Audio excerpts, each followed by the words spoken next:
Be featured on ILTV and show the world what you have to offer. We broadcast from Israel to around the globe, so get yourself camera ready. Hello and welcome to ILTV's Israel Daily. I'm Aaron Porras, and coming up in today's newscast, Israel targeting Hamas installations with airstrikes in response to renewed attacks from Gaza. Meanwhile, a massive oil pipeline agreement between Israel and the United Arab Emirates put on ice following an allegedly negligent risk report. And finally, another round of good news from the Olympics in Tokyo. Connor Rifkin joining us with the report.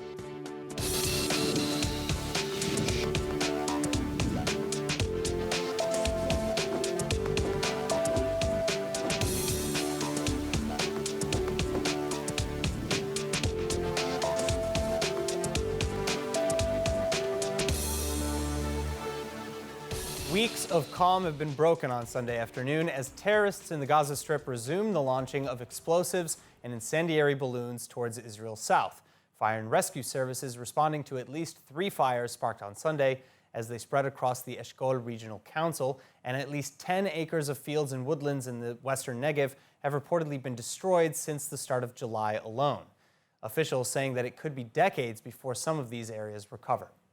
Meantime, the IDF responding harshly to the ongoing arson attacks. Under the Netanyahu government, Israel typically absorbed the balloon attacks with little to no response. As per the new coalition's new policy, however, Israel vowing to retaliate to all such attacks in the same way as they would against a missile strike.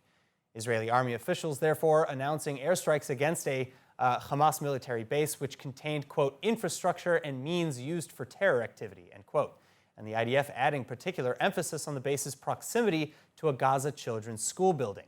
Another dig at how Hamas terrorists attack civilian centers from within civilian centers, a double war crime under international law. In other regional news, King Abdullah II now confirming recent meetings with Israel's new government and the Jordanian leader, describing them as very encouraging, though Abdullah also outlined several points of concern. We have to get back to the negotiating table. So says King Abdullah II of Jordan in an interview with CNN's Fareed Zakaria published Sunday.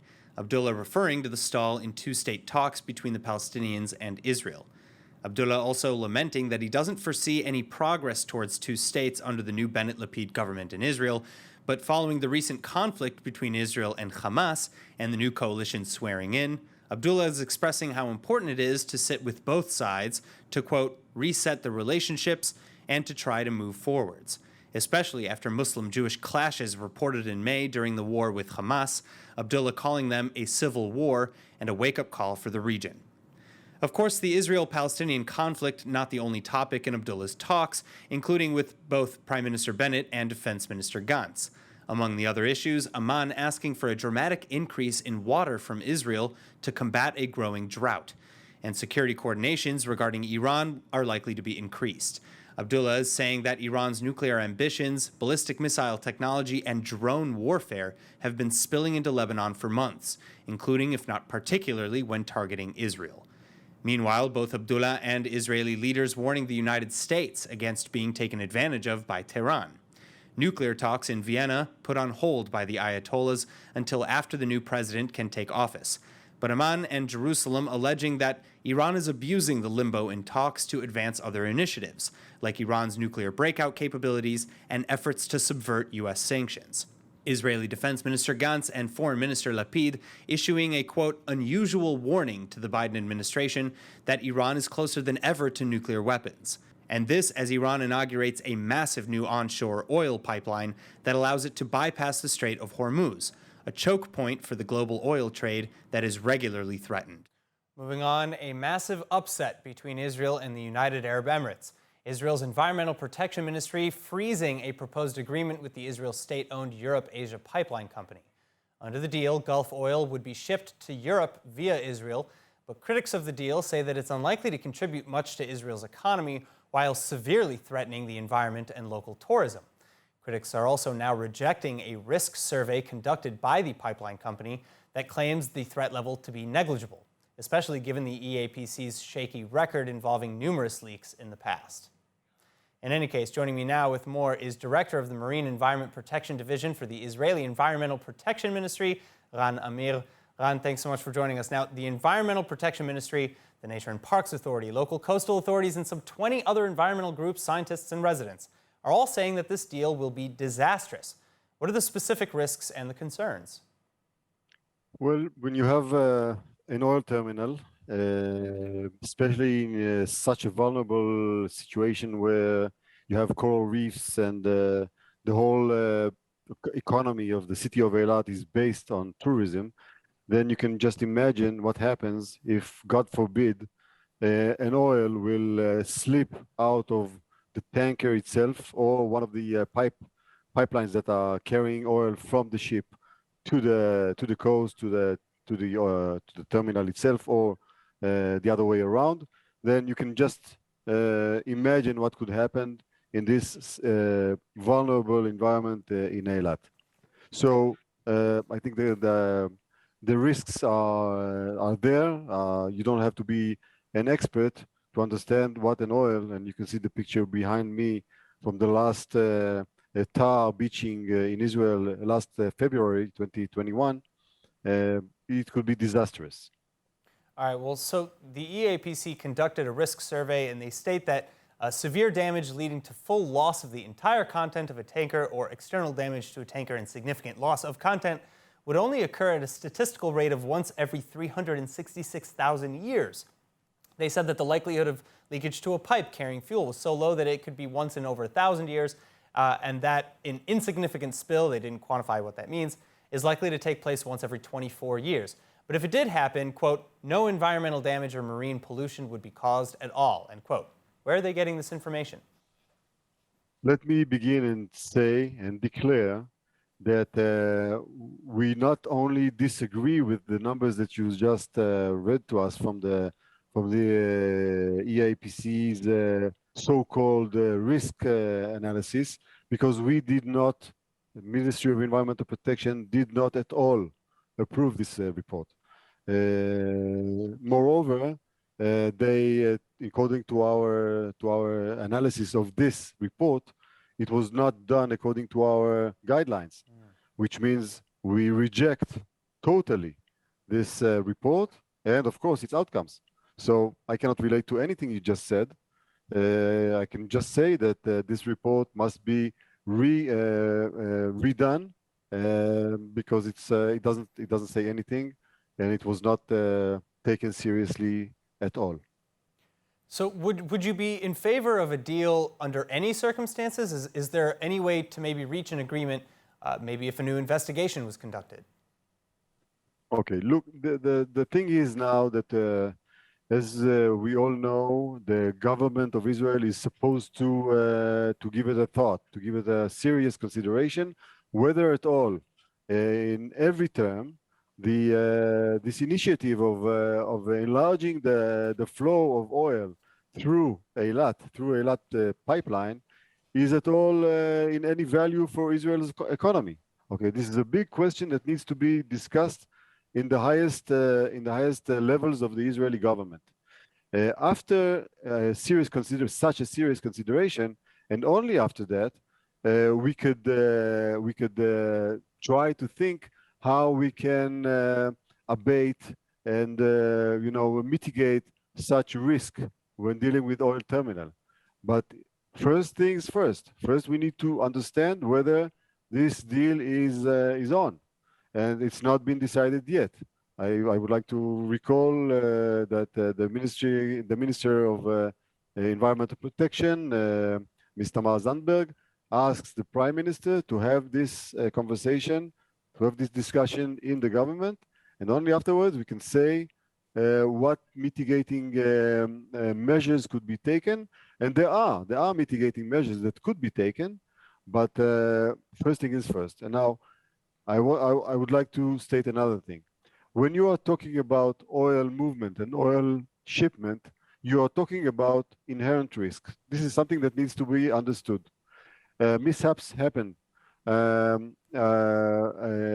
events happen, and this is an unfortunate reality that we need to live and play according to. So, but when you're talking about an oil terminal in Eilat and a vulnerable environment, which is the most northern hemisphere, the most northern coral reef in the northern hemisphere, you're talking about risking something very, very valuable that cannot, to my taste, could not even be tagged in terms of value. So as far as we are concerned, I think that this is an activity that should be avoided at all. And if the government decides that it needs to be carried as planned, as EAPC plans to, then we can think about the measures that must be taken, and there are going to be serious measures. There are going to be extreme measures that I can assure you. Ran Amir, thank you so much for joining us today. You're welcome. All right, and if you'd like to see more of my interview with Ran Amir from the Environmental Protection Ministry, please make sure that you check it out online at ILTV's YouTube or Facebook page or homepage at iltv.tv. Now, speaking of controversial politics, the so-called anti-Bibi bill is back on the agenda. Justice Minister Gideon Sa'ar renewing efforts, to pass the law which would prevent Knesset members under criminal indictment from forming a government and becoming prime minister. Why so controversial then? Well, Sa'ar is alleging that the opposition is all personal and not against the bill itself. With us to discuss is live from the Knesset, ILTV reporter Asaf Nissan. Asaf, thanks so much for being with us. Now, the Likud is saying that... Thank you so much, Aaron. It's our pleasure. Now, the Likud is saying that Sa'ar is motivated by revenge and that this bill has become known as the anti-Bibi bill because it would effectively block Netanyahu from returning to office while on trial. Sa'ar is throwing it back, pointing out that a mayor is suspended when indictments are filed, a minister or deputy minister resigns when indictments are filed, and so applying this norm to the role of prime minister is a moral statement of the legislator. So who's opposed to this deal, and who's in favor? So basically, Aaron, what we're seeing is a lot of indecision between coalition and opposition. When we see the coalition itself being divided as much as Yamina actually supporting the bill, and knowingly Prime Minister Bennett behind the scenes knew that Justice Minister Sa'ar was presenting the bill these coming days, and he actually okayed it. Otherwise, in the opposition, we see, of course, the regular anti-Bibi movement, which is pretty much pro-Bibi, calling Sa'ar a liar, Sa'ar a traitor, and pretty much going with the sentiments of vengeance. But the bill itself is not new. We're talking about a bill that has been put on the table quite a few times in the past, trying to limit prime ministers up to 2 terms, and only then, because they don't want another repeat of what happened with Netanyahu. All right, well, so again, though, the right is divided, as you made mention, even within the coalition. Bennett is reportedly in full knowledge of Sa'ar's push and presumably okayed it, as you stated. Ayelet Shaked, his own number 2, is opposing the measure. Why is that? Well, their dispute is pretty much more an ideological look and point of view, since Shaked is considered much more of a Likudnikit and much more of a conservative member, as for Bennett's trying to lead more of a new government, thus trying to lead a newer approach and calling the fact that Bibi should not, and any prime minister should not be any more than 2 terms. Shaked, on the other hand, is still trying at some point maybe to buy her way back into the Likud, or maybe to keep the Likud on good terms, maybe for future laws and stuff like that. And pretty much because of that, we're seeing that Shaked is putting out an all-out opposition to the bill. All right, Asaf Nissan, thank you so much. Thank you so much. Now on to our coronavirus update for the day. Serious cases in Israel again topping 100, and the infection rate likewise rising to over 2% as the Delta variant wreaks havoc across the world.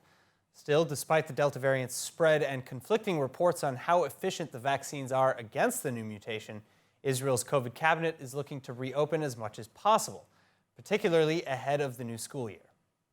אנחנו פה בשביל לשמוע את התוכניות של משרד החינוך ומשרד הבריאות, איך אנחנו פותחים שנת לימודים כסדרה. המטרה שלנו, כמו שכולם יודעים, היא לא לפגוע בכלכלה, לא לפגוע בחינוך, לא לפגוע בשגרת החיים. Joining me with further insights is head of the immunotherapy lab at Bar-Ilan University, Professor Cyril Cohen. Professor Cohen, thank you so much for being with us now. Let's begin with the idea of going back to in-person schooling. Is it possible to do this safely without vaccinating the younger age groups? Yes, hi, this is an excellent question. Right now, we are trying to understand what are the different scenarios for September 1st. We are quite, I would say, concerned by the fact that the cases are rising. On the other hand, education is our top priority. And therefore, we are trying to work around to find some workarounds. For example, in case one child is found infected, instead of going into full quarantine, the whole classroom, perhaps only 1 or 2 days of quarantine, and then do a quick test, or even without any quarantine, just doing a quick test. There are some quick tests available that can give you an answer within a few minutes. So these are the kind of solutions. Also, trying to split perhaps some of the crowded classrooms. So these are some of the solutions, and we have, I would say, less than a month to find out what will be the best. Some pilot will be starting in the Haredi, in the ultra-Orthodox community, because they are going back to school, 2 weeks before the whole population. So some of those, I would say, measures will be tested in real life in the Haredi, in the ultra-Orthodox communities. All right, so I want to talk a little bit more about actually vaccine efficacy with you, because the vaccine efficacy data has been very varied. Pfizer and Moderna are insisting that their drugs are effective against the new Delta variant. But for how long? A new report in Israel from the Israeli HMOs is showing that those who vaxxed early, for example, as in by February or even earlier, are more than twice as likely to get infected today than those who were vaxxed more recently. Yeah, so the most important thing when we're talking about effectiveness of the vaccine is to define what kind of parameter we're looking at. In terms of severe disease, so far, the vaccines have been extremely efficacious. We're talking about around 90%, and we all agree in Israel, abroad, Pfizer, Moderna, etc. We all agree that those vaccines, even for people vaccinated in January, are 90% effective in preventing severe cases, hospitalization, etc. The question is, what about infection? We know that the Delta variant is much more contagious. And we see a clear pattern that there is a kind of immunity that is waning in terms of infection, meaning that you can catch the virus more easily if you were vaccinated earlier, meaning in January. And therefore here, we have to understand you can catch the virus, but in most cases, it won't develop into a severe case. Now the question is, we are really, I would say, at the, it's a very important time right now when we need to decide, should we give a third dose to prolong, to give, more, space and room so that, we will be able to maintain those numbers of severe cases low, or should we wait and see if the protection from severe cases will go down, and then we will have to decide quickly if we give the third dose. So I think that as a measure of precaution, okay, we are kind of divided here between, I would say, experts, but as a measure of precaution, I will recommend a third dose so that we can maintain, that state of, I would say, a prevention of severe cases for more than 6 months. All right, Professor Cyril Cohen, thank you so much. Thank you. In other news, an Israeli proposal to approve of recreational cannabis, long in the works, basically frozen over political and supposedly religious objections. But now yet another challenge to cannabis use in Israel, and this time by the IDF. The army now releasing updated regulations regarding drug use in the military, including an information campaign and heavy sanctions against troops, both during and after their compulsory service.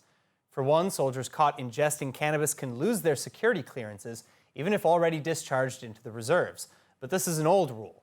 Among the new regulations, combat soldiers caught smoking or even in possession can lose their benefits and all soldiers who could forfeit their end-of-service grants.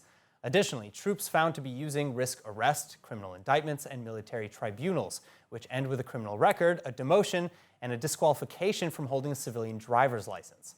The IDF spokesperson's unit saying that the use of drugs in the framework of military service violates the norms and values of the IDF and its mission of protecting the state of Israel.